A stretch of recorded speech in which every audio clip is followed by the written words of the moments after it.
Ущерб, нанесенный республике тогда стихийным бедствием, составлял более 700 миллионов рублей.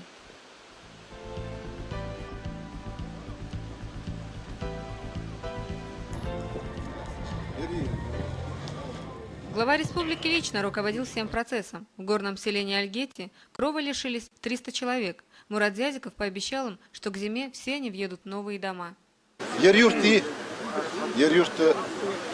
Yurti съезжу.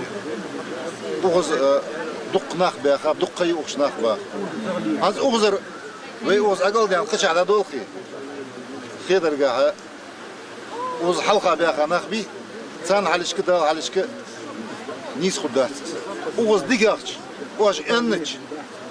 Уж энныч дигахч. Шун безим болтч. Тахката шуца хажа.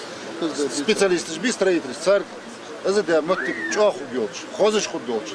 Aşağıda değil. Şu an